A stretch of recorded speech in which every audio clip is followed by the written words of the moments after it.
मुख्यमंत्री मनोहर लाल खट्टर द्वारा हरियाणा का बजट कुछ दिन पहले विधानसभा में घोषित किया गया था। उसी बजट को लेकर भाजपा पूरे प्रदेश में प्रदेश बजट संगोष्ठी का आयोजन कर रही है। इसी कड़ी में कैथल की अग्रसेन धर्मशाला में इसी संगोष्ठी का आयोजन किया गया, जिसमें बजट पर बातचीत की गई, जिसमें पत्रकार वार्ता का आयोजन किया गया था।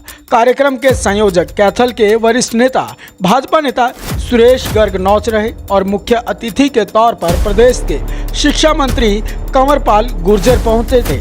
यहां पहुंचे तो उन्होंने ही प्रेस वार्ता को संबोधित किया था और बताया कि अब की बार बजट में क्या कुछ विशेष है। बजट की वो तमाम बातें जनता के सामने रखी जिन बातों को मुख्य रूप से बजट में शामिल किया गया है, और उन्होंने कहा कि बजट के बाद अभी कुछ समय इसलिए दिया गया है ताकि लोग विचार विमर्श करें। यानी कि मुख्यमंत्री ने अब की बार ये पहल की है कि तमाम नेताओं को कहा है कि आपको कुछ लगता है तो इसमें वो भी अमेंडमेंट हो सकता है। और इसी बारे में पत्रकार वार्ता में और क्या कुछ कहा आइए दिखाते हैं, और संगोष्ठी में बजट को लेकर क्या कुछ विशेष रहा, तमाम जानकारियां देखिए इस प्रेस वार्ता में। पत्रकारों का हार्दिक अभिनंदन, हार्दिक स्वागत है।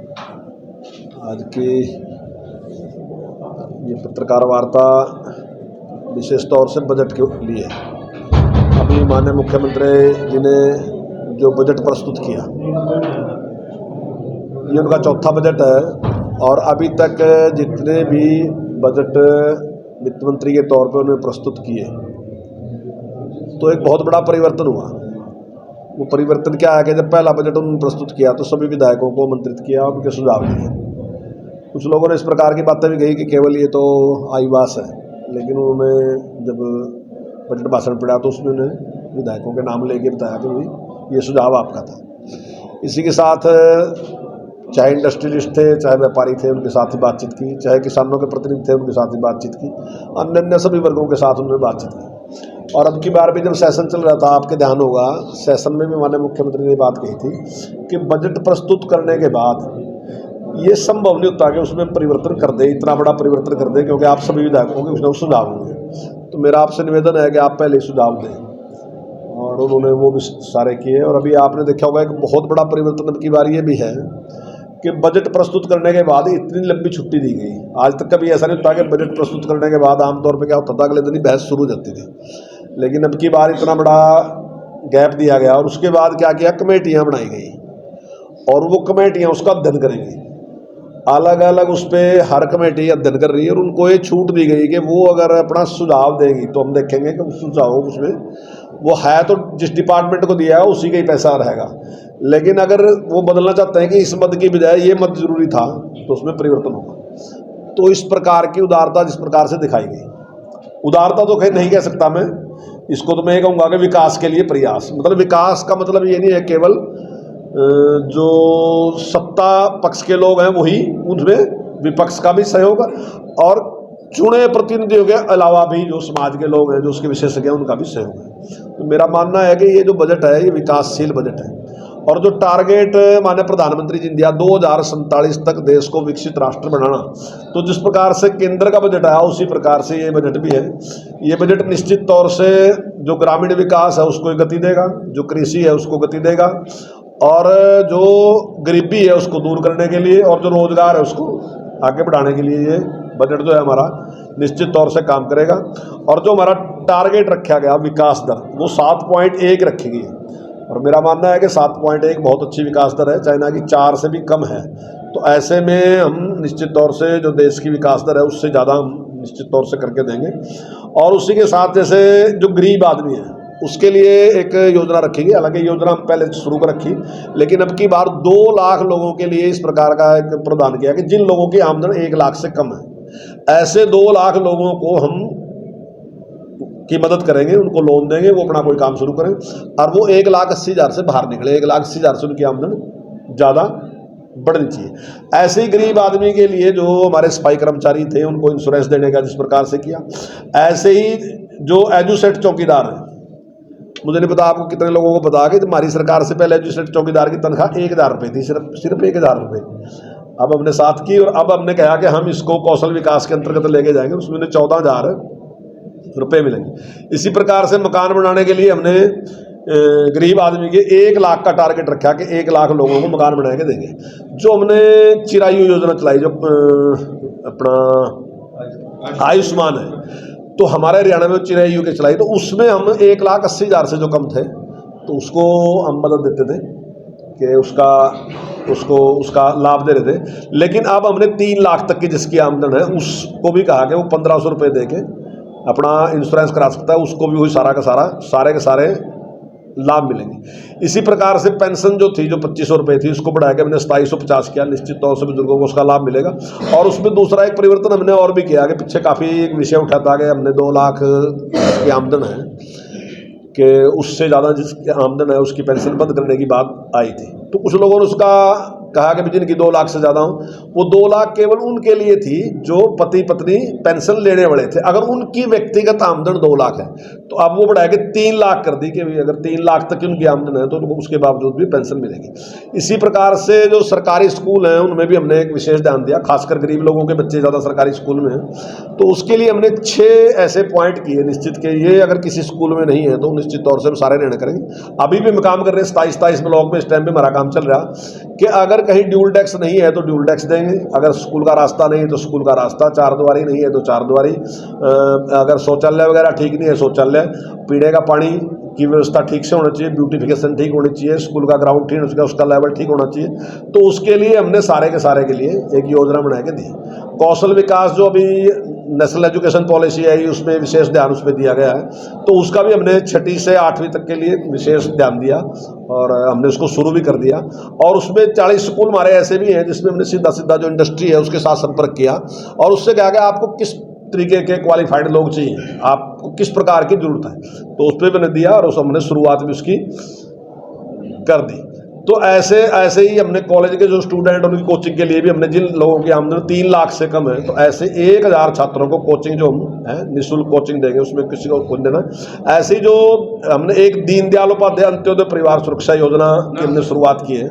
अगर ऐसा व्यक्ति जो गरीब व्यक्ति है, कोई किसी कारण से छोटा बच्चा है उसकी अगर डेथ होती है या वो अपंग हो जाता है तो ऐसे 6 साल के बच्चे के लिए हम 1 लाख रुपए और 6 से 18 के लिए 2 लाख रुपए, 18 से 25 के लिए 3 लाख रहे, 25 से 40 के लिए 5 लाख रुपए और 40 से 60 के लिए 2 लाख रुपए देने की हमने इसमें व्यवस्था की है। ऐसे ही रोजगार के मामले में लगा लो यार, नौकरियों के बारे में बार बार बात उठती है, तो सी और डी ग्रुप की हम 65,000 भर्तियों का हमने इसमें प्रावधान रखा कि हम इसमें करेंगे। स्कूलों में भी इसी प्रकार से, जहां हमने पहले भी जो संस्कृति मॉडल स्कूल को ले, हमारा टारगेट पिछली बार भी हमने दिया था कि 500 स्कूल हम और करेंगे, तो ऐसी एक योजना और है पीएम श्री योजना। उसमें हर ब्लॉक में 2 स्कूल, यानी कि पूरे प्रदेश में हम 286 स्कूल खोल रहे। एक जो नई शिक्षा नीति, वैसे नई शिक्षा नीति तो नहीं है, तो नेशनल एजुकेशन पॉलिसी, लेकिन उसको कई बार उसका शब्द उपयोग कर ले, तो उसमें 4,000 प्ले स्कूल हमने पहले, और 4,000 प्ले स्कूल का हमने टारगेट रखा कि अब की बार हम और खोलने का काम करेंगे। ऐसे ही 2023, ये तो मैंने बोल दिया, 2022-23 की हमारी जो जीडीपी है उसकी विकास दर जो है हमने 7.1 का टारगेट रखा। तो ऐसे ही हमने घरेलू उत्पादन में हिस्सेदारी 2014 में जहां हमारी जो पूरे देश की है उसमें हम 3.52 थे, इसमें अब की बार हमारा अनुमान है कि हम 3.86 तक जाएंगे। तो हम धीरे धीरे उसके और बढ़ते जा रहे हैं। इसी प्रकार से आमदन की बात है, 2014 में जहां प्रति व्यक्ति जो आमदन थी वो 1,87,382 थी, इस बजट के बाद हमारा अनुमान है कि 2,96,685 प्रति व्यक्ति आमदन में हम पहुंचेंगे। जो राजकोषीय घाटा है जिसके बारे में कई बार बात करते हैं, तो वो जो हमारा है 2022-23 में जो हमारा है वो 3.29 है, जबकि 3.5 तक हो सकता है, यानी कि हम उससे कम है। हम आगे तक भी लोन ले सकते हैं लेकिन हमने उसका लिया नहीं है। और जैसे लोन का जो हमारा बजट है हम उसका 33% तक कर्ज ले सकते हैं, लेकिन हमने 25 पॉइंट कुछ है, 25.1 है, इस प्रकार से हमने कर्ज भी उसमें 25.45 है जो हमने लिया। हमने पूरा कर्ज नहीं लिया जितने की हमारे पास ऑप्शन भी थी। अब इस बात में कई बार हमारे सामने ये रखा जाता है कि हमने कर्ज ले लिया, कई कांग्रेसी आपको कहते हैं भी कर्ज ले लिया और घी पी लिया, ये इस प्रकार की है। तो मेरा मानना है कि जिस प्रकार कांग्रेस की जब सरकार थी, जो उस टाइम कर्ज था, वो कर्ज लगभग 1 लाख करोड़ का था, यानी कि 70,000 करोड़ से ज़्यादा कर्ज सीधा सरकार का था और 27,000 का जो कर्जा था वो विद्युत निगम का था। लेकिन उन्होंने वो अलग मान रखा था, इसलिए वो उसको कम दिखा रहे। लेकिन हमारी सरकार आने के बाद हमने उसमें निर्णय लिया कि इसको हम सीधा सीधा सरकार के अंडर लेंगे, क्योंकि उसके ऊपर ब्याज ज़्यादा था। तो अगर उसको लगाएं तो 1 लाख करोड़ का था, और आज जो हमारे पास कर्ज है वो 2,43 करोड़ है। तो लेकिन हमारा बजट 3 गुना से भी ज़्यादा है और कर्ज 3 गुना से कम है। तो ऐसे हमने कर्ज बढ़ाने का काम नहीं किया, ऐसे हमने सुधार के लिए भी बहुत से काम किए। जैसे अब प्राकृतिक खेती है, क्योंकि ज़मीन जो है वो धीरे धीरे उसकी उत्पादक क्षमता कम होती जा रही है। तो हमने एक टारगेट किया कि 20,000 एकड़ ज़मीन जो है वो अपना प्राकृतिक खेती शुरू करेंगे। धान की बिजाई के लिए भी हमने रखा है कि 2 लाख एकड़ में हम सीधी सीधी बिजाई करेंगे, जिससे पानी की बचत होगी। इसी प्रकार हमने सूक्ष्म के लिए सिंचाई योजना में भी 2 लाख एकड़ का टारगेट रखा। पराली जो थी हम जिसपे 1 टन पे हम 1,000 रुपये देते थे, अब की बार उसके लिए हमने 1,500 रुपये प्रति टन देने का हमने निर्णय लिया। और भी इसी प्रकार से जल भराव है, हमारे यहाँ ये समस्या कम है, लेकिन अगर आप रोहतक जज्जर की साइड में जाओगे वहाँ किसान बहुत बुरी तरह उससे आहत है। तो हमने टारगेट रखा कि 50,000 एकड़ ज़मीन अब की बार हम ठीक करके उसको ऐसी ही बनाएंगे कि जिससे किसान की उसमें आमदन बढ़ सके। इसी तरीके से 2 लाख बेरोजगार युवक हैं, उनको कौशल प्रशिक्षण देने के लिए हमने 250 करोड़ रुपए का इंतजाम रखा। इसी प्रकार से जो आप देखते हैं कि कुछ बेसहारा पशु बाहर घूमते रहे, कुछ कंप्लेंट भी उसकी काफ़ी है कि भाई वो नुकसान करते हैं, तो उसके लिए भी हमने पिछले के मुकाबले में 10 गुना बजट ज़्यादा दिया। जहाँ पहले हम 40 करोड़ रुपए दे रहे थे, अब की बार हमने 400 करोड़ रुपए की उसमें व्यवस्था की है। तो इस प्रकार से हमने काफ़ी ग्रामीण विकास के लिए हमने 70% बजट बढ़ा के दिया। लगभग आप मान सकोगे दुगुने से कुछ ही कम रह गया, इतना बजट बढ़ा के दिया, जिसमें हम गांव में पार्क वगैरह, स्ट्रीट लाइट वगैरह और दूसरे ई पुस्तकालय और दूसरे ऐसे इस प्रकार से काम करने वाले हैं। शहरों में भी हमने दिव्य नगर योजना दी, जिसमें शहर को सुंदर करने के लिए 500 करोड़ रुपए का बजट सरकार ने रखा है। ऐसे ही खिलाड़ियों के लिए भी हमने इस प्रकार की व्यवस्था की है। 2 जगह पर हम उसके सेंटर हमने बनाए हैं, जहाँ 200 लोगों के रहने का व्यवस्था होगी। और अगर कोई किसी को चोट भी लगती है, मान लीजिए खिलाड़ी को, उसके लिए भी चंदगी राम जी के नाम से हमने एक वो बनाया है, उसमें हम उसकी पूरी मदद करेंगे। ऐसे ही गुरुग्राम में हमने 700 बेड का एक मल्टी स्पेशलिस्ट जो हॉस्पिटल है उसकी एक योजना बनाई, जहाँ बहुत अच्छी सुविधा। इस प्रकार से सड़कों के लिए भी 5,000 किलोमीटर सड़कों को दोबारा से ठीक करना और 554 किलोमीटर सड़कों को चौड़ा और मजबूत करने की योजना हमने इस बजट में बनाई है। बिजली के लिए भी 800 मेगावाट क्षमता का एक थर्मल प्लांट जो हमारा यमुनानगर में है, उसको बढ़ा रहे हम 800 मेगावाट, उसमें बढ़ाने का हमने निर्णय लिया है। तो ऐसे बहुत से जो जनहित के हैं, और इसी प्रकार से बसों के 1,000 बसें हम जो हमारी किलोमीटर स्कीम है उसमें चला रहे, तो उसमें साथ साथ हमने सुविधाओं का भी, और निश्चित तौर से इससे बहुत एक प्रगति मुझे लगता है कि निश्चित तौर से आने वाले टाइम में होगी। इसके साथ ही हमने आप लोगों का भी विशेष तौर से ध्यान रखा है, जो हमारे मीडिया कर्मी हैं उनको भी कैशलेस चिकित्सा सुविधा देने का इसमें काम किया है।